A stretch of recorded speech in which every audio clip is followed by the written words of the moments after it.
ये बात शुरू करने से पहले मैं आपको दो नाम बताऊंगा, एक इंदिरा नूई और दूसरा उर्जित पटेल। और ये दोनों नामों में जो सिमिलरिटी है वो ये है कि दोनों लोग एक अमेरिका की प्रतिष्ठित यूनिवर्सिटी है येल यूनिवर्सिटी, वहाँ से पढ़े हुए हैं। और मेरे साथ जो इस वक्त खड़ी हैं जयंती, जयंती येल यूनिवर्सिटी में पढ़ती हैं। तो ये हमारे ऑफिस आई थी और हमने इनसे जब बिहाइंड द कैमरा बातचीत करी तो हमें लगा कि इंटरेस्टिंग पर्सनैलिटी हैं और ऐसी यूनिवर्सिटी में पढ़ रही हैं कि जहाँ हम इंडियंस या इंडिया में पढ़ने वाले स्टूडेंट्स, हम जैसे लोग जाने का सपना देखते हैं। तो हमने सोचा क्यों ना इनसे ज्ञान लिया जाए और पूछा जाए कि कैसे उस यूनिवर्सिटी में एडमिशन ले सकते हैं और क्या क्या कोर्सेज, और जयंती क्या पढ़ रही हैं और यहाँ की पढ़ाई और वहाँ की पढ़ाई में बेसिक डिफरेंस क्या होता है।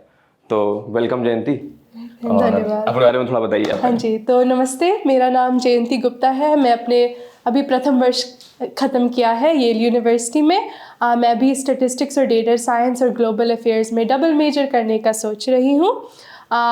मेरा जन्म हुआ था मिशिगन में और मेरे मम्मी पापा दिल्ली से हैं, यही भारत से। अच्छा, एक क्वेश्चन, डबल मेजर क्या होता है ये हाँ जी, सबको डाउट हाँ, तो डबल मेजर होता है तो एक तो आपका प्राइमरी कोर्स होता है, तो मेरा प्राइमरी कोर्स होगा स्टैटिस्टिक्स और डेटा साइंस, और उसके साथ साथ मैं अपना दूसरा एक स्टडी करूँगी ग्लोबल अफेयर्स, जहाँ पे मैं साउथ एशिया में फ़ोकस करूँगी, तो भारत, पाकिस्तान, बांग्लादेश, और फिर नेपाल, श्रीलंका, तो हो गया साउथ एशिया। और फिर उसके अलावा मैं इकोनॉमिक्स में फ़ोकस करूँगी और उन दोनों को बना के मेरा ग्लोबल अफेयर्स का मेजर होगा। मतलब बेसिकली बात यह है कि जब आप ये डिसाइड नहीं कर पाते हो कि आपको कौन सा सब्जेक्ट पसंद है, या हो सकता है कि दो सब्जेक्ट में रुचि हो, तो आप वो दो सब्जेक्ट लेके लेटर अपना करियर डिसाइड कर सकते हो कि हाँ ये दोनों में किसी एक में करियर में डिसाइड कर लूँगा।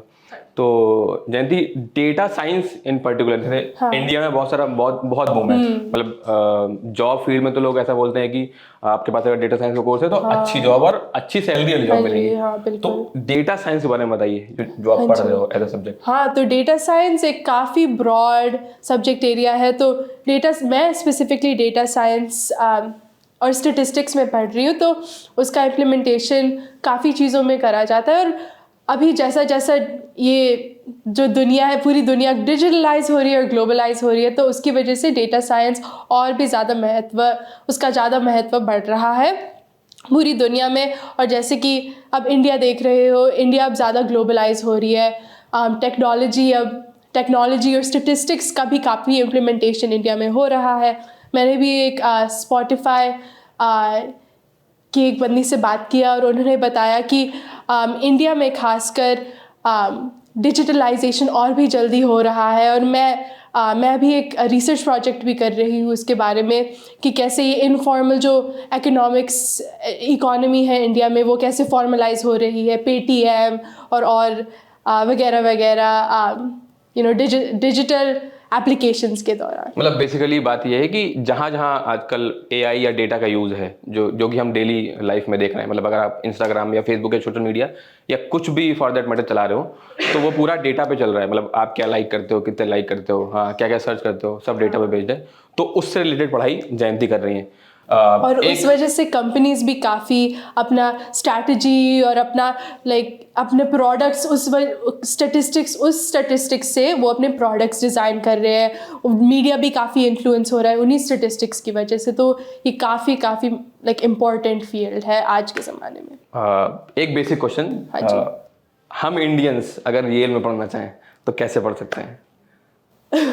उसका जवाब आई डोंट नो अगर मैं दे पाऊँगी, क्योंकि मैं वहीं पे अमेरिका में ही पली बड़ी हूँ, तो मेरे को यहाँ के एडमिशन सिस्टम का उतना ज़्यादा आइडिया नहीं है। लेकिन यहाँ पे ऑब्वियसली एकेडमिक्स में तो आपको अच्छे स्कोर्स लाने पड़ेंगे, मेहनत करना पड़ेगा, लेकिन उससे ज़्यादा इम्पॉर्टेंट है कि आप अपने एप्लीकेशन में अपनी पर्सनैलिटी दिखाओ, अपने एडमिशन्स ऑफिसर्स को दिखाओ कि ये मैं हूँ, और वो आपके एप्लीकेशन के दौरान थोड़ा आपके बारे में जान पाए, आपके इंटरेस्ट के बारे में जान पाए, वो आपके एप्लीकेशन से उनको ये पता होना चाहिए कि आप येल यूनिवर्सिटी में क्या लाओगे, आप कैसे येल यूनिवर्सिटी को ज़्यादा अच्छा बनाओगे, ज़्यादा नॉलेजेबल बनाओगे, ज़्यादा इंटरेस्टिंग बनाओगे।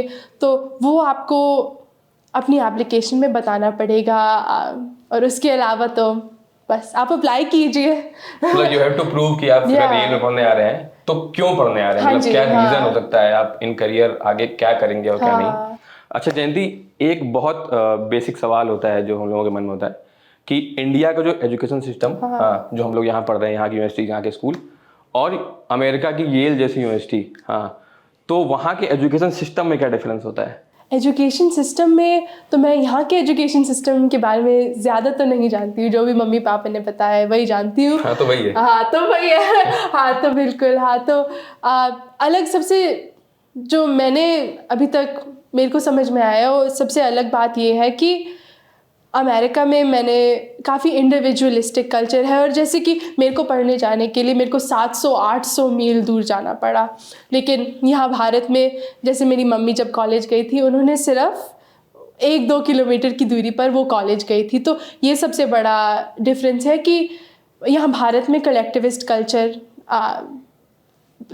का बहुत महत्व होता है, और अमेरिका में इंडिविजुअलिस्टिक कल्चर होता है, यानी कि सब लोग अपने लिए अपनी दौड़ भाग में चल रहे हैं, अपने लिए कमा रहे हैं, अपना परिवार देख रहे हैं, अपने लिए मेहनत कर रहे हैं, अपने परिवार के लिए नहीं मेहनत कर रहे हैं। तो वो एक अलग देखा है, लेकिन मैं और मेरा परिवार तो भारतीय ही है, तो मैं जो भी कर रही हूँ अपने परिवार के लिए ही कर रही हूँ। अच्छा, वहाँ की यूनिवर्सिटीज में पढ़ाई तो ठीक है, मतलब हाँ जी, हाँ। हो सकता है बहुत जाम फाड़ और बहुत ज़्यादा पढ़ाई होती है, हाँ। नहीं, ऐसा कुछ नहीं। हाँ, तो पढ़ाई के इतर, मतलब पढ़ाई के अलावा वहाँ की यूनिवर्सिटीज में क्या क्या कराया जाता है? जैसे यहाँ तो, जैसे मैं जहाँ से पढ़ा हूँ, हमारी यूनिवर्सिटीज में तो बेसिकली शायद बहुत ही रेयर अपॉर्चुनिटी होगी कि आप स्पोर्ट्स में एक्सेल कर पाओ, आप एक्स्ट्रा करिकुलर एक्टिविटीज में कुछ कर पाओ, हाँ, वो बहुत ही अच्छी अच्छी यूनिवर्सिटीज में होता है, नो डाउट, ऐसा नहीं कि नहीं होता है, लेकिन वहाँ पे ऐसा क्या कल्चर है जो डिफरेंट है यहाँ से? हाँ, तो वहाँ पे